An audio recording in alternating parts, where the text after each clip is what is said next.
So 12th fail part 2కి welcome. So నేను ఎక్కడి వరకు చెప్పుకున్నాం అంటే ఇప్పుడు మన మనోజ్ 2 రోజుల నుంచి ఆకలితో ఉన్నాడు. సో ఏం తినలేదు. ఏదో హోటల్లో నేను ఏదో ఒక పని చేస్తాను, నాకు కొంచెం అన్నం పెట్టించండి అని చెప్పి ఆ భోజనం చేశాడు. భోజనం చేసిన తర్వాత హోటల్ యజమాని ఏమన్నాడంటే, సర్లే ఇలాంటి స్టూడెంట్స్ని చాలామంది చూస్తూ ఉంటాం, వెళ్ళిపోయి డబ్బులు అవసరం లేదంటే అది కుదరదు అంటాడు. ఎవరు? మనోజ్ ఒప్పుకోడు, ఎందుకంటే ఆత్మాభిమానం ఎక్కువ. నేను మీకు ఏం చెప్పాను, నాకు కొంచెం అన్నం పెట్టండి, ఆ అన్నం తిన్న తర్వాత మీరు ఏదో ఒక పని చెప్తే దీనికి బదులుగా నేను ఆ పని చేస్తానని చెప్పా. ఇప్పుడు నేను భోజనం చేశాను, ఓకే, నాకు పని ఇస్తేనే, లేదంటే నాకు ముందరే చెప్పి ఉండాల్సింది. నేను డబ్బులు తీసుకోను, భోజనం పెడతానని ఉంటే నేను తినేవాడిని కాదు, నేను ఊరికనే తిన్నాను, నాకు పని కావాల్సిందే అని చెప్పి ఆ హోటల్ యజమాని మీద చిన్న గొడవ పడతాడు. వీళ్ళిద్దరి మాటల్ని ఇలాగే కోచింగ్ తీసుకోవడానికి వచ్చిన ఇంకొక అబ్బాయి, అతని పేరు పాండ్య, అతను చూస్తాడనమాట. అతను కొంచెం రిచ్ కిడ్, వాళ్ళ నాన్న ఏదో ఆఫీసర్ అనమాట. ఈయన ఏదోలా గవర్నమెంట్ ఆఫీసర్ చేసి అడ్డదిడ్డాలుగా సంపాదించే అనే ఒక మోటివేషన్తో ఈ గవర్నమెంట్ ఆఫీసర్ కోచింగ్ కోసం పంపిస్తాడు. సో పాండ్య అనే అబ్బాయి వీళ్ళిద్దరిని చూస్తూ ఉంటాడు. చూసి నేను కడతా అంటాడు దూరం నుంచి. వెంటనే మనోజ్ మన హీరో చూసి నువ్వెవడో కట్టడానికి అంటాడనమాట. ఎందుకంటే అది పొగరు కాదు, ఒక ఆత్మాభిమానం, పెంపకం అంటారు చూసారా. ఇంట్లో మనం పెంచిన విధానాన్ని బట్టి కొంతమంది ఏదైనా తీసుకోవడానికి, లేదంటే ఉచితంగా ఏదన్నా వస్తే చేయి చాపడానికి ఇష్టపడరు. దానికి తగ్గట్టుగా మనం ఏదో ఒకటి తిరిగి చేయగలిగితేనే వీళ్ళు అవతలోళ్ళు ఇచ్చే సాయాన్ని తీసుకుంటారనమాట. బేసిక్గా అది చాలా మంచి పద్ధతి. సో చూసి వస్తాడు, వచ్చిన వెంటనే నువ్వెవరో నాది కట్టడానికి, నేను చెప్పాను ఆయనకి ముందే, నాకు ఏదన్నా పని ఇస్తానంటేనే నాకు కొంచెం అన్నం పెట్టండి అంటే అన్నం పెట్టాడు. ఇప్పుడు పని చేయించుకోకపోతే ఎలా కుదురుతుంది, నేను రుణపడిపోతాను కదా, నేను అలా చేయలేను అంటాడు. అప్పుడు పాండ్య అనే అబ్బాయి నవ్వుతాడనమాట. సర్లే ఇదంతా వదిలే కానీ ఇప్పుడు ఏంటి పరిస్థితి మరి, ఆ గవర్నమెంట్ కోచింగ్ సెంటర్ క్లోజ్ చేశారు, నువ్వు ఎక్కడికి వెళ్తున్నావు అంటాడు. అప్పుడు మనోడు అంటాడనమాట హీరో, లేదు ఇంకా చేసేదే ఉంది, నాకు ఏం చేయాలో అర్థం కావట్లేదు, ఇంతకీ మీరేం చేస్తూ ఉంటారంటే, నేను కోచింగ్ కోసం వచ్చాను, సో ఇప్పుడు నేను ఢిల్లీలోని ముఖర్జీ నగర్ వెళ్తున్నాను, అక్కడ యూపీఎస్సి కోచింగ్ ఉంటుంది అన్నాడు. ఇప్పుడు వరకు మన ఎవరైతే హీరో ఉన్నాడో తను దేనికోసం ప్రయత్నించాడో తెలుసా? కేవలం డిఎస్పీ అవుదామని. అంటే వాళ్ళ ఊళ్ళో డిఎస్పీ వీళ్ళని కాపాడినప్పుడు అయితే మనం ఇలాంటి మంచి సిన్సియర్ ఆఫీసర్ అవ్వాలి కదా, పోలీస్ ఆఫీసర్ అనుకుని వచ్చాడు. తీరా చూస్తే ఇక్కడ కోచింగ్ సెంటర్ క్లోజ్ అయిపోయింది. ఇప్పుడు పాండ్య అనే అబ్బాయి నుంచి యూపీఎస్సి ఐఏఎస్ ఐపీఎస్ అనే పదవి విన్నాడు. విన్న వెంటనే ఐఏఎస్ ఐపీఎస్ ఏంటి, అది డిఎస్పీ కంటే పెద్దదా అన్నాడు. అప్పుడు పాండ్య నవ్వుతాడు, నవ్వు అంటాడు, అసలు ఐఏఎస్ ఐపీఎస్ అంటే తెలియకుండా నువ్వు ఇలాంటి పెద్ద పెద్ద పోస్టులు కొట్టడానికి ఎలా వచ్చావు? ఒక డిఎస్పీ జాబ్ కొట్టిన తర్వాత ఒక 15 సంవత్సరాలు కష్టపడినా కూడా ఐఏఎస్ అవ్వలేడు. అంత కష్టం, అంత పెద్ద పోస్ట్ కూడా, సివిల్ సర్వీస్ అది, దేశంలో ప్రతి ఒక్కరు నీకు వాల్యూ ఇస్తారనగానే ఒక్కసారిగా మనోజ్ కుమార్ శర్మ మైండ్ డింగ్ అని వెలుగుద్ది అనమాట. అంటే ఇలా ఆలోచించి అయితే సరే నేను కూడా అవుతా ఐఏఎస్ అంటాడు. వెంటనే ఆ పాండ్య అబ్బాయి నవ్వుతాడనమాట, తన కో స్టూడెంట్ ఎవడైతే ఉన్నాడో. నవ్వి, అసలు నీకు నేను చెప్పేదాకానే ఐఏఎస్ అంటే ఏంటో తెలియదు, ఐపీఎస్ అంటే ఏంటో తెలియదు, నువ్వు ఐఏఎస్ కొడతావా, ఇంట్రెస్టింగ్గా ఉంది, నేను చూస్తా ఉంటే అని చెప్పి ఆ హోటల్లో డబ్బులు కట్టేసి ట్రైన్ వెళ్ళిపోతుంది, ఇప్పుడు అర్జెంటుగా నేను ముఖర్జీ నగర్ వెళ్ళిపోవాలి అన్న వెంటనే వాళ్ళ ఫాదర్ ఫోన్ చేస్తారు. ఎరా పాండ్య ఎక్కడి వరకు వచ్చింది అనగానే, నాన్నగారు లేదు ఇక్కడ కోచింగ్ సెంటర్ క్లోజ్ చేశారంట, నేను ముఖర్జీ నగర్ వెళ్తున్నాను, అక్కడ ఖచ్చితంగా వెళ్ళి కష్టపడి చదువుకుని నేను పాస్ అవుతాను అంటాడు. అని చెప్పి గబగబా ట్రైన్ వెళ్ళిపోతూ ఉంటే, ఈ హోటల్లోంచి వెళ్ళిపోతూ ఉంటే మనోజ్ అంటాడు, బ్రో నేను కూడా వస్తాను మీతో, తీసుకెళ్ళండి నన్ను కూడా అంటే. హోటల్ యజమాని అంటాడు, నీకు తినడానికి డబ్బులు లేవు, ఉండడానికి చోటు లేదు, 2 రోజుల నుంచి ఈ సందులో తిరుగుతున్నావు, నువ్వు ముఖర్జీ నగర్ వెళ్ళి అక్కడ ఐఏఎస్ కోచింగ్ తీసేసుకుని ఐఏఎస్ అయిపోతావా అని హేళనగా చూస్తే ఇడు అంటాడు, అవుతాను ఏంటి ఇప్పుడు అని చెప్పి ఆ పాండ్య అనే అబ్బాయిని, తోటి స్టూడెంట్ ఎవడైతే ఉన్నాడో అని బ్రతిలాడుకుంటే ఆడు ఇంకా కాదనలేక సరే రా అంటాడు అని తన్ని ముఖర్జీ నగర్ తీసుకెళ్తాడు. అప్పుడు దాకా పాండ్య చెప్పిన మాటలకి ఐఏఎస్ అయిపోవాలనే ఒక మోటివేషన్తో అక్కడ ముఖర్జీ నగర్లో అడుగు పెడతాడు. అది ఎలాంటిదంటే హైదరాబాద్లో మైత్రివనం ఎలా అయితే ఉంటుందో, అన్ని హోర్డింగ్స్, రకరకాల జనం, ఇప్పుడు రష్గా ఉంటుంది కదా, ఆ రష్ మొత్తం చూసి మనోడికి నిజంగా శర్మకి భయం వేస్తుంది అనమాట. భయం వేస్తే అయిపోయి ఏంటి పరిస్థితి, ఇంతమంది ఉన్నారు, అసలు వీళ్ళందరి మధ్యలో మనం ఏమన్నా అంతమా అసలు అని ఫీల్ అవుతూ చివరికి వెళ్ళా పాండ్యాల రూమ్లో ఇద్దరు, మన హీరో పాండ్య ఇద్దరు దిగుతారు. దిగిన తర్వాత పొద్దున్న అవుతుంది. పొద్దున్న అయిన వెంటనే పాండ్య లేచి మొత్తం మనోడి కోసం మొత్తం ఇల్లంతా వెతికేస్తాడు, ఎక్కడ కనిపించడు. ఎక్కడ కనిపించబోయేసరికి వెళ్ళి బాల్కనీలో నుంచుని ఆ ఏరియాని చూస్తూ ఉంటాడు. మైత్రివనం లాంటి ఏరియా, ఎక్కడ చూసినా కోచింగ్ సెంటర్లు, కట్అవుట్లు, పాంప్లెట్లు, జనం, స్టూడెంట్స్, గుట్టలుగా కాంపిటీషన్ అంతా చూసి భయపడిపోతాడు. ఏంటి నువ్వు ఇక్కడ ఉన్నావు అంటే, లేదు ఇన్ని వేల మంది ఉన్నారు, ఆ ఇన్ని వేల మందిలో నాకు అసలు సాధ్యమేనా అంటాడు, చాలా ఇన్నోసెంట్గా, చాలా భయంతో. అప్పుడు పాండ్య అంటాడు, అలా అంటావేంటి, అసలు ఇక్కడ ప్రతి ఒక్కడో కూడా ఒక హోప్తో వస్తాడు, ఆ హోప్ ఎప్పుడూ కోల్పోకు, సర్లే తర్వాత సంగతి తర్వాత చూద్దాం, ఫస్ట్ అయితే ఏదన్నా తిను అని చెప్పి అక్కడి నుంచి బయటకు వచ్చేస్తే వీళ్ళిద్దరికీ అక్కడ ఒక చిన్న రూమ్లో ఒక బాయ్ ఉంటాడు అనమాట, కొంచెం చబ్బీగా ఒక బాయ్. అంటే వీళ్ళకి ఏమన్నా సరుకులు కావాల్సి వచ్చినా, ఛాయ్ కావాల్సి వచ్చినా, ఫుడ్ కావాల్సి వచ్చినా తెస్తూ ఉంటాడు. ఎందుకంటే మరి పాండ్య అనే అబ్బాయి రిచ్ కిడ్ కదా, ఆడు సర్వెంట్ కింద పెట్టుకుంటాడు ఆ అబ్బాయిని. ఆ అబ్బాయి మన మనోజ్ని కిందకి తీసుకెళ్తూ అంటాడనమాట, భయ్యా నువ్వేం బాధపడకు, ఇక్కడికి చాలామంది వస్తూ ఉంటారు, నీ దగ్గర డబ్బులు లేకపోయినా సరే నీకు మంచి కోచింగ్ ఇచ్చే ఒక అతను ఉన్నాడు, అతని పేరు గౌరీబాయ్, అతను చాలా బాగా చదువుతాడు, ఇక్కడ 8 సంవత్సరాల నుంచి ఉంటున్నాడు. సో చాలామంది స్టూడెంట్స్ నీలో ఎవరైతే వస్తాడో అందరికీ కోచింగ్ ఇస్తూ ఉంటాడు. అతను కూడా ఇప్పుడు చాలాసార్లు అటెంప్ట్ చేసాడు, ఫెయిల్ అయ్యాడు, ఇది ఫైనల్ అటెంప్ట్ తనకి, కానీ ఈసారి ఖచ్చితంగా గౌరీబాయ్ పాస్ అయిపోతాడు. సో అతనితో పాటు మీరు కూడా నేర్చుకున్నారనుకో, మీరు కూడా నెక్స్ట్ అటెంప్ట్కి మీరు పాస్ అవ్వచ్చు అని చెప్పి ఆ గౌరీబాయ్ అనే ఒక పర్సన్ దగ్గర తీసుకెళ్తాడు. ఆ గౌరీ అనే అతను ఎవరంటే, ఆ ఏరియాలో ముఖర్జీ నగర్లో ఒక బీభత్సమైన ఏదైనా ఒక మంచి పొజిషన్కి ఐఏఎస్ ఐపీఎస్ అవ్వాలి అని ఒక గట్టి పట్టుదల ఉన్న ఆస్పిరెంట్ అనమాట. అతను ఏమైనా సరే జాబ్ కొట్టాలని ఊళ్ళో శబదం చేసి వాళ్ళ అమ్మా నాన్నల దగ్గర వస్తాడు. 4 సార్లు 5 సార్లు అటెంప్ట్ ఫెయిల్ అయిపోతాయి. ఇప్పుడు అతను ఫైనల్ అటెంప్ట్లో ఉన్నాడు. అతను ఏంటంటే ప్రతి సంవత్సరం ప్రతి బ్యాచ్ ఒక 20-25 మందికి ఫ్రీగా కోచింగ్ ఇస్తూ ఉంటాడు. తను ఏదైతే నేర్చుకున్నాడో అది. తన దగ్గరికి మన హీరోని, పాండ్యాని ఇద్దరిని తీసుకుని ఈ సర్వెంట్ ఎవడైతే చోటు ఉన్నాడో అది తీసుకెళ్ళి బాయ్ కొంతమంది వచ్చారు, ఒక 2 వచ్చారు, ఇలాగా మీ హెల్ప్ కావాలంట ఐఏఎస్ ఐపీఎస్ కోచింగ్ కోసం అంటే సరే రమ్మని అంటాడు. అన్న వెంటనే గౌరీబాయ్ ఒక వైకుంఠపల్లి చూపించి అంటాడనమాట, వైకుంఠపల్లి చూశారు కదా, మొత్తం ఒక 2 లక్షల మంది వైకుంఠపాలు ఆడితే 1 లక్ష మంది ఈ నిచ్చెనెక్కి ఇక్కడ వరకు వెళ్తారు. ఒక పాము మింగేస్తారు, చిన్న పాము, మళ్ళీ సెకండ్ గడిలోకి వస్తారు, మళ్ళీ కాసేపు అలా అలా అలా అలా ఆడి మళ్ళీ నిచ్చెనెక్కి పైకి వెళ్తారు, ఇంకా పైకి వెళ్తారు. ఆఖరి నిచ్చెనెక్కేసిన తర్వాత ఇంకో 4 గళ్ళు దాటేస్తే నువ్వు విన్ అయిపోవచ్చు. అలాంటి సిచ్యువేషన్లో 4 గళ్ళకి మధ్యలో ఒక పెద్ద పాము ఉంటుంది, దాని నోట్లో కానీ పడితే డైరెక్ట్ మళ్ళీ 0కి వచ్చేస్తావు అని చెప్పి అంటారన్నమాట. ఇదెందుకు చూపిస్తున్నారు అంటే, యూపీఎస్సీ అనేది కూడా ఇలాంటిదే. చాలా నిచ్చెనలు ఉంటాయి, చాలా పాములు ఉంటాయి, చివరి వరకు వెళ్ళి నువ్వు గెలిచేదాకా కూడా ఇక్కడ నమ్మకం ఉండదు, చివరి ఒక్క గడి కూడా నిన్ను కిందకి దింపేయచ్చు. సో వైకుంఠపాడిలో ఉంటుంది అంటే మరి ఇప్పుడు మేము ఏం చేయాలని అడుగుతారు. వైకుంఠపాడిలో ఏం చేస్తావు, పాము మింగేసింది కదా అని ఆట అక్కడ వదిలేవు కదా, మళ్ళీ పోత పోస్తావు, మళ్ళీ ఎక్కుతావు, నిచ్చిన మళ్ళీ ఎక్కుతావు, ఎప్పుడో ఒకటి పంట అయ్యే వరకు అయితే ఆడతావు కదా. యూపీఎస్సీ కూడా అంతే. నీ అటెంప్ట్స్ అయ్యే లోపు ఖచ్చితంగా నువ్వు ఎన్నిసార్లు అటెంప్ట్ చేసి ఓడిపోయినా సరే రీస్టార్ట్ చేయాలి అంటాడు. ఆ విషయం మన మనోజ్కి భయంకరంగా ఎక్కేస్తుంది అనమాట. రీస్టార్ట్ అంటే ఏంటంటే మళ్ళీ మొదలు పెట్టడం, మళ్ళీ కొత్తగా నిన్ను నువ్వు పుట్టినట్టు ఫీల్ అయ్యి మళ్ళీ మొదలు పెట్టడం అంటాడు. సో అప్పుడు మనోజ్ లేచి, అన్న మీతో పర్సనల్గా కొంచెం మాట్లాడాలంటే, నువ్వేమన్నా ఇంగ్లీష్ మీడియమా అంటాడు. కాదంటాడు. మరే హిందీ మీడియంలో అందరూ ధైర్యంగా మాట్లాడతాడు, ఇంగ్లీష్ మీడియంలో ఉన్నోడే భయపడతాడు, సిగ్గుపడతాడు అని చెప్తే లేచి, నా దగ్గర డబ్బులు లేవు, నేను ఏదో ఒక పని చేసుకుంటాను, నాకు ఏదైనా పని ఇప్పించండి, మీ దగ్గర నేర్చుకుంటానన్నా, నేను ఏమైనా సరే ఐఏఎస్ అవ్వాలంటాడు. ఈ కాన్ఫిడెన్స్ నచ్చి ఆ గౌరీబాయ్ అనే అతను ఎప్పటి నుంచో ఉంటున్నాడు కాబట్టి అతను తిన్నే ఒక లైబ్రరీకి పంపిస్తాడు. ఆ లైబ్రరీకి వెళ్ళు, అక్కడ నీకు చిన్న ఉద్యోగం దొరుకుతుంది, అక్కడే ఉండొచ్చు, నువ్వు హ్యాపీగా చదువుకోవచ్చు, నీకు వీలైనప్పుడల్లా నా దగ్గరికి వస్తే నేను నీకు ఏమైనా ప్రాబ్లమ్స్ ఉంటే చెప్తూ ఉంటాను, సాల్వ్ చేస్తాను అంటాడు. అప్పుడు మన మనోజు ఒక లైబ్రరీకి వెళ్తారు, అక్కడ పక్కనే ఉన్న లైబ్రరీకి వెళ్తే ఆ లైబ్రరీలో ఒక లైబ్రరీని ఉంటారు. ఆయన అంటారన్నమాట, రోజు ఉదయం 5 గంటలకల్లా లేవాలి, నెలకి బాగా గుర్తుపెట్టుకోండి, నెలకి 280 రూపాయలు జీతం, నీకు షెల్టర్ ఇస్తా, ఫుడ్ మాత్రం ఉండదు, కానీ 5 గంటల కంటే 5 నిమిషాలు లేట్గా నువ్వు లేస్తే ఆ రోజు జీతం కట్టు అంటాడు. కానీ మన మనోజ్ ఎలా అంటాడు, మొండోడు కదా, ఏముంది సార్ 5 నిమిషాలు ముందే లేచిపోతాను అంటాడు. అలా ఒక లైబ్రరీలో జాయిన్ అయ్యి అక్కడ ఉండే పుస్తకాలన్నీ సర్దుతూ, అక్కడ ఉండే పుస్తకాలు చదువుకుంటూ, పక్కనే ఉన్న చాయ్ బడ్డీలో పనిచేసి అక్కడ బ్రెడ్ అది ఇది ఇస్తే తిని ఈ గౌరీబాయ్ దగ్గర కోచింగ్ తీసుకుంటూ ఉంటాడు.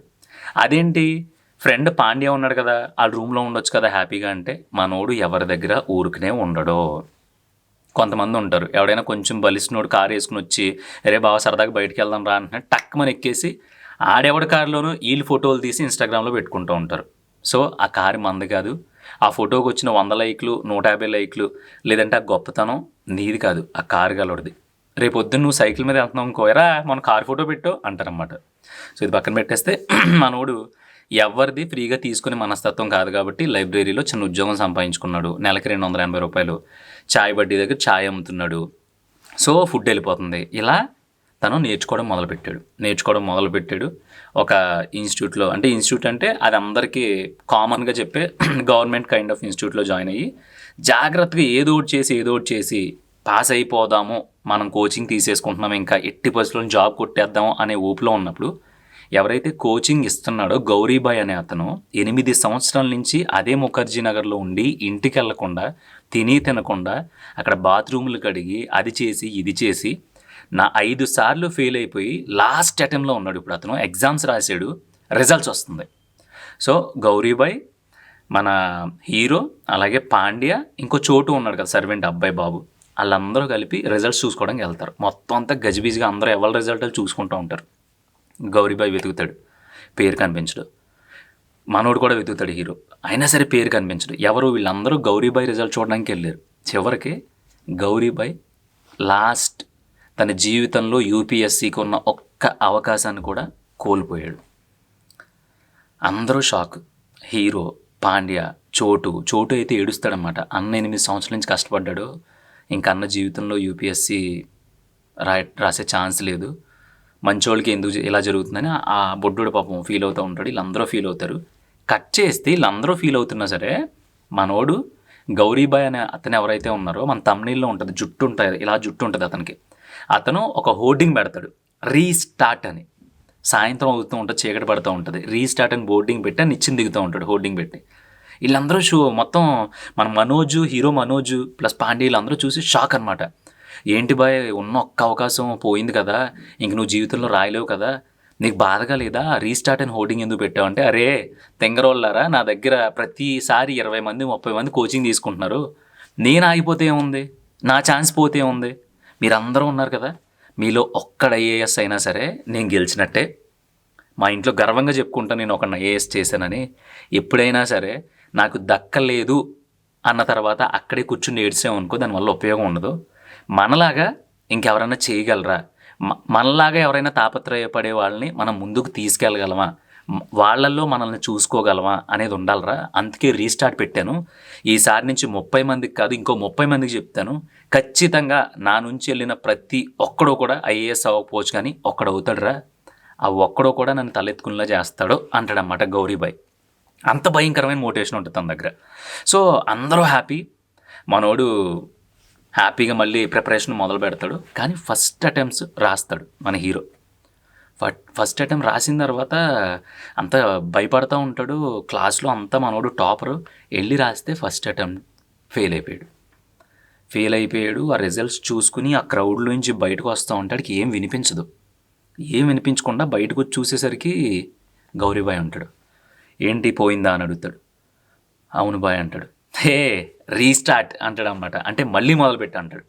ఇంకా అక్కడి నుంచి హ్యాపీగా జోష్గా వెళ్ళిపోతూ ఉంటుంది. రీస్టార్ట్ చేస్తాడు. చేసి ఎట్టి పరిస్థితుల్లోనూ ప్రిలిమ్స్ కొడతాడు. అంటే యూపీఎస్సీలో ప్రిలిమ్స్ కొట్టిన తర్వాత మెయిన్స్ ఉంటాయంట. నాకు సబ్జెక్ట్ గురించి అంత ఐడియా లేదు, విన్నదే చెప్తున్నాను.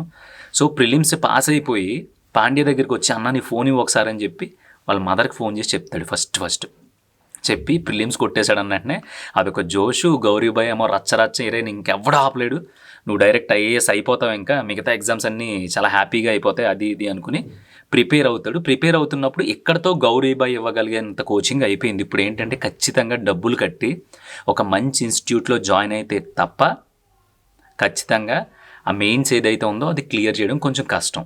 అందుకని నేను ఇప్పటి వరకు దాచుకుంటాడు ఒక 600 రూపాయలు చిల్లర దాచుకుంటే అది పట్టుకుని ఒక మంచి ఇన్స్టిట్యూట్ దగ్గరికి వెళ్తాడు. అదేంటంటే ఎక్కడ ఎవడ పాస్ అయినా సరే మా ఇన్స్టిట్యూట్ వల్లే పాస్ అయ్యాడు అని చెప్పేసి ఎవడైతే పాస్ అయినోడు ఉన్నాడో ఆడికో 1,00,000 2 లక్షలు ఇచ్చి నువ్వు మా ఇన్స్టిట్యూట్లో కూడా కోచింగ్ తీసుకున్నానని చెప్పు అని చెప్పి ఆ పాస్ అయిన వాళ్ళ ఫోటోలు అంతా పెట్టి అక్కడ ఒక మంచి మార్కెటింగ్ చేసేసి స్టూడెంట్స్ని జాయిన్ చేసేసుకుని డబ్బులు తీసేసుకుంటూ ఉంటారు. వాళ్ళు కోచింగ్ ఇస్తారు, కానీ ఆ మార్కెటింగ్ స్ట్రాటజీ ఏదైతే ఉందో అది ఫేక్ అనమాట. అక్కడికి మన మనోజ్ వెళ్తాడు. మనోజ్ వెళ్ళి ఒక ఒక లేడీ ఉంటుంది, ఒక అమ్మాయి, మేడం ఇలా నేను ప్రిలిమ్స్ క్లియర్ చేశాను, ఇప్పుడు మెయిన్స్కి ప్రిపేర్ అవ్వాలి, మీ కోచింగ్ సెంటర్ బాగుంటుందని వచ్చానంటే, అదే మాది ఎరగదీసేద్దే, మొత్తం ఇప్పుడు దాకా ఉన్న ఐఏఎస్లో సగానికి పైగా మన ఇన్స్టిట్యూట్ నుంచి వెళ్ళిన వాళ్ళే, సో 1200 రూపాయలు అవుతుంది సంథింగ్ ఎంతో చెప్తుంది. ఆడ అంటాడు, మేడం నా దగ్గర అంత లేదు, ఈ 680 రూపాయలు ఉన్నాయి ఉంచుకోండి, మిగతాది నేను ఇన్స్టాల్మెంట్లో కడతాను మేడం అంటే, నువ్వెక్కడ దొరికావు, ఇదన్నా కూరగాయల బేరం అనుకున్నావా, కుదరదు అని చెప్తే మనోడు ఏదో ఒప్పిస్తాడు. వాళ్ళేంటి ఎంత వస్తే అంతా నొక్కేద్దాం అనుకుని ఇన్స్టిట్యూట్ అది 680 తీసేసుకుని, సరే చప్పుడు చేయకుండా లోపలికి వెళ్ళు ఎందుకంటే ఈ లోపు వేరే వాళ్ళు ఎవరో వస్తారు, బాగా రిచ్ పార్టీ, ఒక హీరోయిన్, ఆ అమ్మాయి వచ్చే అమ్మాయి హీరోయిన్ వస్తుంది, వాళ్ళ ఫాదర్, ఆమె కూడా రియల్ క్యారెక్టరే మన స్టోరీలో, రియల్ లైఫ్లో జరిగిందే. ఆ అమ్మాయి వాళ్ళ ఫాదర్ వచ్చి కూర్చుంటా ఉంటే, సరే నువ్వు వెళ్ళి వేరే వాళ్ళు వస్తావు, నీతో తర్వాత మాట్లాడతాను అంటది ఆమె. మనోజ్ లోపలికి వెళ్తాడు, పక్కనే చిన్న క్యాబిన్ ఉంటాయి అక్కడ. సో అక్కడ హీరోయిన్ వాళ్ళ ఫాదర్ కూర్చుని ఇలా మా అమ్మాయి కలెక్టర్ అవుదాం అనుకుంటుంది, సో మీ కోచింగ్ ఇన్స్టిట్యూట్ బాగుంటుందని వచ్చామంటే, అందరూ టాపర్స్ అందరూ మన నుంచి వెళ్ళారండి అది ఇది అన్నప్పుడు లోపల నుంచి మనోజ్ వస్తాడు. మేడం లోపల ఒక ఫోటో చూశాను నేను, ఆయన బేసిక్గా ఎక్కడ కోచింగ్ తీసుకోలేదు, మా లైబ్రరీకి వచ్చి చదువుకుని పాస్ అయ్యాడు, మీరేంటి మీ దాంట్లో కోచింగ్ తీసుకున్నారని చెప్తున్నారు అంటాడు. మన ఇద్దరం తర్వాత మాట్లాడదాం, నువ్వు లోపలికి వెళ్ళిపో అన్న వెంటనే ఆ హీరోయిన్ పిలుస్తుంది. ఏంటి నిజమా, మరి మీరేంటి అందరూ ఆ గోడ మీద ఉన్న ఫోటోలన్నీ కూడా మీ ఇన్స్టిట్యూట్ నుంచే పాస్ అయ్యారని చెప్తున్నారు అంటే, మనోజ్ని పిలిచి చెప్పి ఏమైందో అంటది హీరోయిన్. ఇలా మేడం తను ఇక్కడ చదువుకోలేదు, మా లైబ్రరీలో చదువుకుని పాస్ అయ్యాడు, వీళ్ళు అబద్ధం చెప్తున్నారు, ఫేక్ పబ్లిసిటీ చేసుకుని స్టూడెంట్స్ని జాయిన్ చేసుకోవడం కోసం డబ్బుల కోసం ఇలా చేస్తున్నారని చెప్పి వాళ్ళ బండారం బయట పెడతాడు. అక్కడ ఏదైతే నిజం చెప్తాడో ఆ నిజం వల్ల హీరోయిన్కి చిన్న ఇంప్రెషన్ కలుగుతుంది. బేసిక్గా హీరోయిన్ అనకూడదు, అమ్మాయి పేరు శ్రద్ధకి చిన్న ఇంప్రెషన్ కలిగి థ్యాంక్ యూ సో మచ్ అని చెప్పి వెళ్ళిపోతూ ఉంటే, మీరు దేనికి వచ్చారు అని అడుగుతుంది. వీళ్ళని బయటికి పోమంటారు. వీళ్ళని బయటికి వెళ్ళిపోతా ఉంటే, లేదండి నేను ప్రిలిమ్స్ క్లియర్ చేశానంటే, ప్రిలిమ్స్ ఎక్కడ కోచింగ్ తీసుకున్నారంటే, కోచింగ్ ఏం తీసుకోలేదు, సెల్ఫ్ స్టడీ అంటాడు వీడు. వావ్ సూపర్, అయితే ఇంకా మీకెందుకు ఈ కోచింగ్లు అయ్యి అంటే, లేదండి ఇప్పుడు మెయిన్స్కి ఖచ్చితంగా కోచింగ్ అవసరం అంటే అందుకే వచ్చాను అంటాడు. మీకు ఏమన్నా డౌట్లు ఉంటే నన్ను అడగండి, నేను పలానా లైబ్రరీలో పనిచేస్తూ ఉంటాను, అక్కడే చదువుకుంటూ ఉంటాను అని చెప్తాను. పలానా లైబ్రరీలో ఎప్పుడు చదువుకోవడానికి వెళ్తాను అని చెప్తాడు. ఏం చదివారు మీరు ఇప్పుడు దాకా అంటే, ఇంజనీరింగ్ అంటాడు. బేసిక్గా మనోడు చేసింది బిఏ అనమాట. అమ్మాయి దగ్గర తక్కువ అయిపోతానేమో అనే ఒక భావంతో ఇంజనీరింగ్ అని చెప్తాడు. బేసిక్గా అబ్బాయిలు చేసే తప్పు అంతా ఇంతే, అమ్మాయిని ఇంప్రెషన్ చేయడానికి ఫస్ట్ ఏవో అబద్ధాలు చెప్పేస్తారు, తర్వాత వాటిని ప్రూవ్ చేసుకోలేక చేస్తారు. సో అయిపోద్ది, మనోడు లైబ్రరీకి వెళ్ళిపోతాడు. లవ్ ఇస్ ఫస్ట్ సైట్ అక్కడే. ఏ హీరోకైనా లవ్ స్టోరీ ఉంటుంది కదా, రియల్ స్టోరీ ఇది. దీంట్లో కూడా ఎవరైతే మనోజ్ కుమార్ శర్మ ఉన్నాడో ఆయన కూడా ఆ అమ్మాయిని, శ్రద్ధ అనే అమ్మాయిని చూసి, ఆ అమ్మాయి ఇన్నోసెన్స్ చూసి ఇష్టపడతారు. కానీ ఎలా మాట్లాడాలి, వెళ్ళిపోయింది అమ్మాయి అక్కడ ఉంటుందో తెలియదు. సో లైబ్రరీలో రోజు చేసుకున్నట్టే పని చేసుకుంటూ ఉంటే, ఆ అమ్మాయి నేను పలానా లైబ్రరీలో చేస్తానని ఆ రోజు కోచింగ్ సెంటర్లో చెప్పాడు కదా, అది గుర్తు పెట్టుకుని వస్తుంది ఆ లైబ్రరీకి. వచ్చి వర్షం పడుతూ ఉంటుంది, ఏం చేస్తున్నారు ఏంటి అంటే, మీరు వస్తారనుకోలేదు, థ్యాంక్ యూ సో మచ్, ఇగో ఇలా ప్రిపేర్ అవుతూ ఉంటానంటే, పక్క నుంచి ఒకడు అరుస్తాడు, ఎరా ఇంకెంతసేపు ఆ బుక్స్ చదవడం అవలేదా అంటాడనమాట. పాపం మనోజ్ తలదించుకుంటాడు, స్లోగా తలదించుకుని, ఒక చిన్న సిగ్గు ఉంటుంది కదా, ఇక్కడ పని చేస్తున్నాను అంటే ఇష్టపడుతున్న అమ్మాయి ముందు. సో అమ్మాయి అంటుంది, మీరు ఇక్కడ పని చేస్తున్నారా అని అడుగుతుంది. అవును ఇక్కడే పని చేస్తూ ఉంటాను, ఇక్కడే ఉంటాను, నేను ఇక్కడ చదువుకునే పాస్ అయ్యాను, మీకు తెలుసా అబ్దుల్ కలాం గారు ఉన్నారు కదా, స్ట్రీట్ లైట్ కింద కూర్చుని చదువుకున్నారంట అని సరదాగా చెప్తాడు. ఇద్దరు నవ్వుకుంటారు. అక్కడి నుంచి జర్నీ మొదలవుతుంది ఇద్దరిది. హ్యాపీగా ఇద్దరు ప్రిపేర్ అవుతూ ఉంటారు, ఒకే క్లాస్లో కూర్చుని మాట్లాడుతూ ఉంటారు. తన గ్రోత్ ఏదైతే ఉందో అది చూసి అమ్మాయి బుక్స్ కొనిస్తూ ఉంటుంది తనకి. సో వన్ ఫైన్ డే క్లాసులో ఇద్దరు కూర్చుని లెక్చరర్ ఏదో చెప్తూ ఉంటే వింటుండగా, ఏదో రాకెట్ సైన్స్ గురించి సంబంధించి ఏదో క్వశ్చన్ అడుగుతూ ఉంటాడు ఆయన. మనోడేమో సిగ్గుపడతా ఉంటాడు. ఈ హీరోయిన్ ఈమె శ్రద్ధ అంటది, రాకెట్ సైన్స్, నువ్వు ఇంజనీరింగ్ కదా, ఏరోనాటికల్ చదివానని చెప్పావు కదా నాతో, నువ్వు ఆన్సర్ చెయ్యి అంటది. వీళ్ళిద్దరు గొసగొసలు విని లెక్చరర్, ఏంటి శ్రద్ధ నువ్వు తనకి రాకెట్ సైన్స్ గురించి చెప్తున్నావా, ఏంటి మీ ఇద్దరు గొడవ అని అంటే, లేదు సార్ మనోజ్కి తెలుసు రాకెట్ సైన్స్ గురించి, ఎందుకంటే ఏరోనాటికల్ ఇంజనీరింగ్ చేశాడు మనోడు, అందుకే కొంచెం సిగ్గుపడుతున్నాడు కదా, లేచి ఆన్సర్ చెప్పమంటున్నా అంటే, అవునా మనోజ్ నువ్వు చేసింది బిఏ కదా, అదేంటి ఏరోనాటికల్ ఇంజనీరింగ్ నాకు ఎప్పుడూ చెప్పలేదు, ఓకే నేను కానీ పొరపాటుగా విన్నానేమో, ఆల్ రైట్ కూర్చోండి అని చెప్తాడు. ఆ మాట చెప్పగానే శ్రద్ధ వెక్స్ అయిపోద్ది. అంటే ఇంత జెన్యూన్ అనుకున్నాను ఈ అబ్బాయిని. ఈ అబ్బాయి బీఏ చేశాడు. ఆఫ్టర్ ఆల్ బీఏ అంటే ఆ టైంలో కావచ్చు, ఇప్పుడు కావచ్చు, బీఏ అంటే తక్కువగా చూస్తారు. ఆఫ్టర్ ఆల్ బీఏ చేసి నాకు ఏరోనాటికల్ ఇంజనీరింగ్ అని అబద్ధం చెప్పావా అని చెప్పి ఆ అమ్మాయి మాట్లాడడం మానేస్తుంది. ఆ రోజు నుంచి మనోడు డౌన్ఫాల్ మొదలవుద్ది. ఎక్కడైనా సరే ప్రతి కథలో ఒక అమ్మాయి మెప్పు కోసం, ఒక అమ్మాయిని తన వైపు తిప్పుకోవడం కోసం, తన దృష్టిని ఆకర్షించుకోవడం కోసం ప్రతి అబ్బాయి మంచి ఫామ్లో ఉన్నప్పుడు రకరకాల అబద్ధాలు ఆడి, ఆ అబద్ధాల వల్ల ఆ అమ్మాయి దగ్గర ఉన్న ఇంప్రెషన్ కూడా కోల్పోయి, మళ్ళీ ఆ ఇంప్రెషన్ కోసం కాళ్ళు గడ్డం పట్టుకుని లైఫ్లో ఏం చేస్తున్నాం, ఎక్కడ ఫోకస్ పెట్టాం అనేది అంతా వదిలేసి మొత్తం పడిపోయి నాశనం అయిపోయేది ఇలాంటి పాయింట్ దగ్గరే. సరిగ్గా మన మనోజ్ కుమార్ శర్మ హీరోకి కూడా సేమ్ అదే పాయింట్ వచ్చింది. అబద్ధం చెప్పేశాను, ఇప్పుడు తను మాట్లాడట్లేదు, ఏంటి పరిస్థితి అనుకున్నాడు.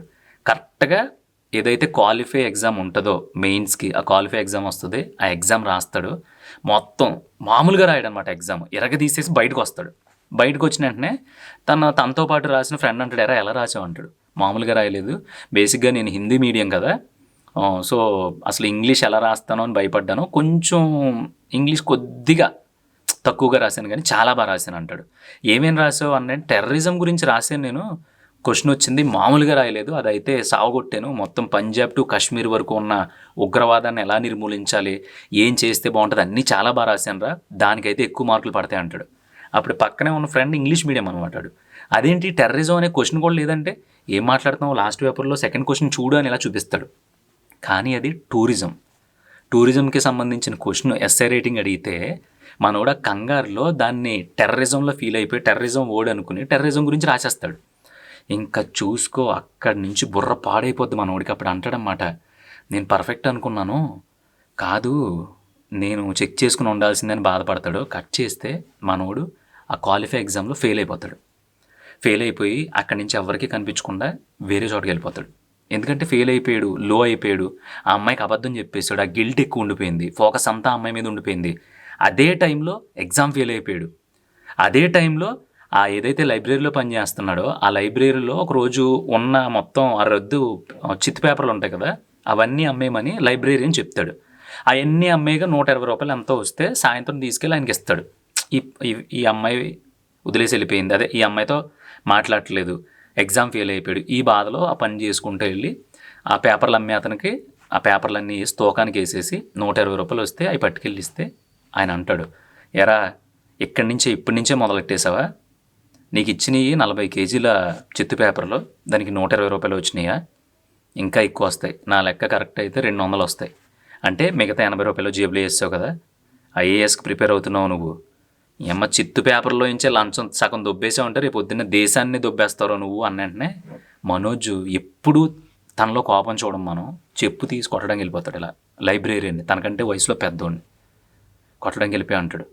అలా ఇప్పుడు కొట్టాడు కదా, ఈ కొట్టింది కట్ చేస్తే వాళ్ళ నాన్న ఇది ఫేక్ ఫైల్ మీద సంతకం చేయమంటారు కదా, రైతులు విత్తనాలు అక్రమంగా అమ్మేసుకుని ఆ ఫేక్ ఫైల్ మీద సైన్ చేయమన్నప్పుడు నేను సైన్ చేయనని ఆ ఆఫీసర్ని చెప్పుతో కొట్టేసి ఉద్యోగం పోగొట్టుకుంటాడు కదా, సేమ్ అది ఆ సీన్ గుర్తొస్తుంది మనోజ్కి. అయినా సరే అంటాడన్నమాట, దొంగలం కాదు మేము, దొంగతనంకి వచ్చాం అనుకుంటున్నాం, ఇక్కడికి నిజాయితీగా బ్రతుకుతాం అని చెప్పి ఆ చెప్పుతో కొట్టడం, చెప్పి ఎత్తి మళ్ళీ కింద వేసేసుకుని అక్కడి నుంచి వెళ్ళిపోతాడు. సో లైబ్రరీలో ఉద్యోగం పోయింది, ఫుడ్ లేదు, ఎగ్జామ్ ఫెయిల్ అయిపోయాడు, ఇష్టపడిన అమ్మాయికి అబద్ధం చెప్పాడు, ఆ అమ్మాయి ఇంకా మాట్లాడకుండా దూరం పెట్టేసింది. ఇవన్నిటిల్లో చిరాకు వచ్చేసి ఆ కోచింగ్ అది మానేసి అక్కడి నుంచి వెళ్ళిపోయి ఎక్కడో ఆ ముఖర్జీ నగర్కి చాలా దూరంగా ఉన్న ఒక చిన్న గల్లీలో పిండి మర మిల్లులో పనిచేస్తాడు. మన ఊళ్ళో పిండి ఆడతారు చూసారా, అది ఎంత ఉంటుంది అనుకుంటున్నారు, మన వంటిల్లు అంత ఉంటుంది, దాంట్లో 2 మిషన్లు ఉంటాయి. మనోడు దాంట్లో పని చేసుకుంటూ ఆ పిండి మర సౌండ్ ఎంత భయంకరంగా వస్తుంది, దాని పక్కనే చిన్న లైట్ పెట్టుకుని బుక్స్ పెట్టుకుని అక్కడ చదువుకోవడం కోసం సెటప్ చేస్తాడనమాట. తిన కోసం పాండ్య అనే అబ్బాయి ఉన్నాడు కదా, రిచ్ కిడ్, తన దారి తందే, తనకి ఎందుకంటే ఇవన్నీ ఇష్టం లేదు తనకి. ఆ పాండ్య అనే అబ్బాయికి ఏంటంటే వాళ్ళ నాన్న ఫోర్స్ మీద గవర్నమెంట్ ఉద్యోగం, ఒక ఆఫీసర్ ఉద్యోగం వస్తే అడ్డదిడ్డాలుగా సంపాదించవచ్చు, నేను బిల్ కలెక్టర్నే, నేనే నెలకి సంవత్సరానికి కోట్లు సంపాదిస్తున్నాను, అలాంటిది నువ్వు నిజంగా పెద్ద అధికారి అయ్యావు అనుకో ఇంకా అడ్డదిడ్డాలుగా సంపాదించవచ్చు అనే మోటివేషన్తో పాండ్యని పంపించాడు. పాండ్యకి అది ఇష్టం లేదు, యాక్టర్ అవ్వాలని, టీవీలో కనిపించాలని ఇష్టం. సో అలా తను హ్యాపీగా తన లైఫ్ తనే లీడ్ చేస్తూ ఉంటాడు. కానీ ఆ అబ్బాయి గురించి చెప్పబోయే ముందు ఒక ఫ్రెండ్ ఉంటాడు జీవితంలో, ఒక మనిషి ఉంటాడు అర్థం చేసుకునేవాడు అంటాం కదా, నిజంగా అలాంటి క్యారెక్టర్ అనమాట. ఎంత బలిసినోడైనా ఎక్కడెక్కడ తిరుగుతున్నా సరే మనోజ్ అంటే మాత్రం ఎక్కడో తనకి ఒక నమ్మకం. అందుకని తనని వెతుక్కుంటూ వస్తాడు. వచ్చి టక్కుమని చూడగానే మొత్తం అంతా పిండి అయిపోయి ఉంటుంది, పిండి ఆడుతూ ఉంటాడు. ఏ మనోజ్ ఏంటి నువ్వు కోచింగ్ మానేసావు, ఏదో ఒక్కసారి ఫెయిల్ అయిపోయినంత మాత్రం క్వాలిఫై ఎగ్జామ్లో అసలు ఏమైంది? ఓ పక్కనేమో శ్రద్ధ ఏమో ముస్సోరి వెళ్ళిపోతుంది ఇక్కడి నుంచి. నువ్వు ఆ అమ్మాయితో ఒకసారి మాట్లాడు, సారీ చెప్పు కనీసం వెళ్ళి. ఏం చేయకుండా ఎవరికి కనిపించకుండా ఏమైపోయావు నువ్వు, అసలు ఏంటిదంతా అంటే మానేసావు మొత్తం వదిలేసావు ఐఏఎస్ గోల్ అంటే, ఊరుకో అలా ఎలా వదిలేస్తాం పాండ్యా అని చెప్పి ఇలా ఒక దుప్పటి తీస్తాడు. దాని కింద అన్ని పుస్తకాలు ఉంటాయి, పైన చిన్న లైట్ ఉంటుంది. నిజంగా పాండ్యా షాక్ తినేస్తాడనమాట. నిజంగా నువ్వు మొండోడు అబ్బా, నా రూమ్కి వచ్చి చదువుకోవడానికి నీకు ఏంటి ఇబ్బంది, ఏదో ఒక పని చేసుకుని నా రూమ్లోనే ఉండొచ్చు కదా అంటే, నేను అలా ఉండలేను, నాకు ఇక్కడ బాగానే ఉంది కదా అయినా అంటే ఈ సౌండ్లో చదువుతున్నావా? చాలామంది లక్షలు కోట్లు పెట్టి ప్రశాంతంగా చదువుకోవాలని కాన్సన్ట్రేట్ చేసినా చదువుకోలేకపోతున్నారు, నువ్వు ఎంత సౌండ్లో ఎలా చదువుతున్నావు? ఇదంతా కరెక్ట్ కాదు, రా వెళ్ళిపోదాం అంటే, లేదు ఇక్కడ అంతా బాగానే ఉంది, నేను ప్రిపేర్ అవుతున్నాను, ఈసారి ఖచ్చితంగా కొడతాను అని చెప్తే పాండ్యా అంటాడన్నమాట, నువ్వు మొండోడివి వినవు కదా, సర్లే అయితే నువ్వు ఎప్పటికైనా కొడతావు అని చెప్పి హ్యాపీగా అక్కడి నుంచి వెళ్ళిపోతాడు అన్నమాట. కానీ మనోజ్కి మాత్రం మనసులో ఉండిపోద్ది, నేను అమ్మాయికి అబద్ధం చెప్పేశాను, ఏమైనా సరే ఆ అమ్మాయిని కలిసి సారీ చెప్పాలని చెప్పేసి ఆ అమ్మాయి ముస్సోరి వెళ్ళిపోద్ది అక్కడి నుంచి. ఆ అబ్బాయి బస్సు ఎక్కి ముస్సోరికి వెళ్ళి ఆ అమ్మాయి వాళ్ళ ఇంటికి వెళ్తే ఆ అమ్మాయి అక్కడికి ఫంక్షన్కి వెళ్ళిందని చెప్తారు. వెళ్ళిందని చెప్పి అక్కడ వాచ్మెన్ ఫోన్ చేసి ఇమ్మంటాడు, ఒకసారి ఫోన్ చేయండి శ్రద్ధ గారితో మాట్లాడాలి, నేను తన ఫ్రెండ్ అంటే ఫోన్ చేసిస్తాడు. ఇది మాట్లాడి శ్రద్ధ సారీ అంటాడు. సారీ సరే నువ్వు ఎందుకు వచ్చావు ఇప్పుడు మా ఇంటికి అంటది ఆ అమ్మాయి. అంటే ఏం లేదు, ఇలా నీకు అబద్ధం చెప్పాను కదా దాని గురించి సారీ చెప్పడానికి అంట. సరే నీ ఎగ్జామ్ ఏమైంది అని అడుగుతుంది. క్వాలిఫైయింగ్ ఎగ్జామ్లో ఫెయిల్ అయ్యాను అని చెప్తాడు. మరి మళ్ళీ ప్రిపేర్ అవ్వకుండా ఇవన్నీ అవసరమా అంటే, లేదు నీకు ఒక విషయం చెప్పడానికి ఇంత దూరం వచ్చాను, ఆ ఒక్కటే చెప్దాం అనుకుంటున్నాను, నన్ను కలవగలవా నువ్వు అంటే, లేదు ఏంటో చెప్పు అంటది ఫోన్లోనే. ఐ లవ్ యూ అంటాడు. ఏంటి మనోజ్ ఏం మాట్లాడుతున్నావు అనగానే, ఐ లవ్ యూ, నువ్వు కూడా చెప్పేయచ్చు కదా ఐ లవ్ యూ టూ అని చెప్పి మాట్లాడేసరికి ఆ అమ్మాయికి ఏం అర్థం అవ్వదు. అసలు నువ్వేం మాట్లాడుతున్నావు, నీకు అర్థమవుతుందా, ఒకసారి వాచ్మెన్కి ఫోన్ ఇవ్వి అంటది. వాచ్మెన్కి ఫోన్ ఇస్తే మనకేం వినిపించదు, మ్యూట్లో ఉంటుంది. ఆడంటాడనమాట ఫోన్ పెట్టేసి, శ్రద్ధ గారు మిమ్మల్ని కలవనన్నారు, మిమ్మల్ని మళ్ళీ ఢిల్లీ వెళ్ళిపోమన్నారు, ముఖర్జీ నగర్ వెళ్ళిపోమన్నారు అని చెప్పగానే మనోడికి ఎక్కడా లేని నీరసం, మొత్తం ఇంకా అయిపోయింది లైఫ్. ఇంకా మనకు నచ్చిన అమ్మాయికి మనం అబద్ధం చెప్పేశాం, నువ్వు నాకు నచ్చావని చెప్పినా సరే ఆ అమ్మాయి దగ్గర నుంచి రెస్పాన్స్ లేదు, ఇంకంతా అయిపోయింది అనుకుని ఇంకా దిగజారిపోయి, ఇంకా అమ్మాయి మైకంలో పడిపోయి, ఇంకా లోతుకెళ్ళిపోయి అన్నీ వదిలేసి ఫస్ట్ టైం తన ఊరి నుంచి వచ్చిన తర్వాత ఒక ఫోన్ కానీ, ఒక ఉత్తరం కానీ, ఒక మాట కానీ ఊరికి చేరలేదు. ఏమైనా సరే డిఎస్పీ అయ్యి యూనిఫామ్ వేసుకుని వస్తాను అని చెప్పి వాళ్ళ నానమ్మ పెన్షన్ డబ్బులు పట్టుకుని వాళ్ళ నానమ్మకి మాట ఇచ్చి ఊరుదులు వచ్చినోడు, ఒక అమ్మాయి తనని యాక్సెప్ట్ చేయలేదు, ఒక అమ్మాయికి అబద్ధం చెప్పాను అనే నిరాశతో తిరిగి వచ్చాడు. వచ్చేసరికి కట్ చేస్తే అందరూ రే భలే ఎంత ఎంత బాగున్నారో, ఇది వరకడి మీద బాగుందిరా అంతని అనుకుని వాళ్ళ అన్నయ్య రిసీవ్ చేసుకుంటాడు. వాళ్ళ చెల్లి పెద్దదైపోయి ఉంటుంది, వాళ్ళ చెల్లి రిసీవ్ చేసుకుంటుంది. నాకు తెలిసి ఆల్మోస్ట్ ఒక 2 సంవత్సరాలు 3 సంవత్సరాల తర్వాత వస్తాడు అనుకుంటా. సో వాళ్ళ నానమ్మ తలుపు తీసి చూస్తాడు, వాళ్ళ నానమ్మ ఉండదు. వాళ్ళ అమ్మ దగ్గరికి వెళ్తే వాళ్ళ అమ్మ అంటది, నానమ్మ అనగానే నాకు ఎందుకు చెప్పలేదని గట్టిగా అరుస్తాడు. లేదురా నానమ్మ చచ్చిపోయే ముందు కూడా చెప్పొద్దు అంది, మీ నాన్నకు కూడా తెలియదు ఈ విషయం, కోర్టు కేసు మీద వెళ్ళిపోయారు కదా, 3 సంవత్సరాలు అవుతుంది ఆయన కూడా వెళ్ళి. సో మీ ఇద్దరూ ఒక ముఖ్యమైన పనుల మీద వెళ్ళారు, తన చావు గురించి చెప్తే మీరు ఎక్కడ కంగారు పడి మళ్ళీ ఈ బాధలో కూరుకుపోయి మీ లక్ష్యాలు మర్చిపోతారని చెప్పొద్దు అందరు ఆవిడ అంటే ఎక్కెక్కి ఏడ్చేస్తాడనమాట. వాళ్ళ అమ్మ అంటది, లేదురా నువ్వు ఏడవకు, ఇప్పుడు మన పరిస్థితి అంతా బాగానే ఉంది, చెల్లి ఏమో నన్ను ఒక్క పని కూడా చేయనివ్వట్లేదు, అన్ని పనులు అదే చేస్తుంది, అన్నయ్యకి ఏమో మంచి జీతం వస్తుంది, మనం ఇప్పుడు ఆవులు అమ్మేసాం కదా, ఆవులన్నీ ఇప్పుడు మన దగ్గరే ఉన్నాయి, మేత మేయడానికి వెళ్ళి సాయంత్రం వస్తాయని చెప్తే వాళ్ళ అమ్మని ఇలా పట్టుకుని, అమ్మ ఇంకెన్ని అబద్ధాలు చెప్తావు అమ్మ అంటాడు అని వాళ్ళ అమ్మని పట్టుకుని ఏడ్చేస్తాడు. ఏడ్చేస్తే అప్పుడు వాళ్ళ అమ్మ అంటది, వాళ్ళ అమ్మ వెక్కి వెక్కి ఏడ్చేసి, ఒక మాట చెప్తానురా, ఇప్పుడు వస్తే వచ్చావు కానీ మళ్ళీ ఈసారి వచ్చినప్పుడు మాత్రం ఖచ్చితంగా నువ్వు యూనిఫామ్ వేసుకునే రావాలరా అని చెప్తుంది అనమాట. సో ఒకళ్ళు ఎలా మొదలుపెట్టి తన మనోజ్ ఊరి నుంచి వెళ్ళాడు, ఒక గుడ్డి నమ్మకం, తనకి టూరిజానికి టెర్రరిజానికి స్పెల్లింగ్ కూడా టక్కమని చూసిన వెంటనే ఐడెంటిఫై చేయలేడు, అలాంటిది ఒక గుడ్డి నమ్మకంతో వెళ్ళిపోయి ప్రిలిమ్స్ పాస్ అయిపోయాడు. కానీ తర్వాత మానసికంగా ఒక అమ్మాయిని చూసి ఆ అమ్మాయికి ఒక అబద్ధం చెప్పి తర్వాత ఆ అమ్మాయి మీద మనసు పడి సో అసలు నేను ఎందుకు వచ్చాను ఏంటి అనేది పక్కన పెడితే ఇంకో సబ్జెక్ట్ క్రియేట్ అయిపోయింది, అమ్మాయి అనే సబ్జెక్ట్. సో ఇది సెకండ్ పార్ట్. మరి థర్డ్ పార్ట్లో మనోజ్ కుమార్ శర్మ మన హీరో ఏం చేశాడు? ఇప్పుడు నిజంగానే ఒక అమ్మాయి ప్రేమ అనే వాటి నుంచి బయటకు వచ్చి వాళ్ళ ఇంటి దగ్గర పరిస్థితి చూసి మళ్ళీ పాత కాన్ఫిడెన్స్తో వెనక్కి వెళ్తాడా? వెళ్ళిన తర్వాత ఏం జరుగుతుంది? నిజంగా చాలా అంటే చాలా emotional part third part. Don't miss it. రేపు మధ్యాహ్నం 12 గంటలకి థర్డ్ పార్ట్ పెట్టబోతున్నాను. ఆల్మోస్ట్ ఎండకు వచ్చేస్తుంది కాబట్టి మిస్ అవ్వద్దు. ఫస్ట్ సెకండ్ పార్ట్లు చూడని వాళ్ళు ఎవరైనా ఉంటే కనుక ఖచ్చితంగా ఫాలో అవుతూ ఒక్కొక్క ఎపిసోడ్ చూడండి, అన్నీ అర్థమవుతాయి.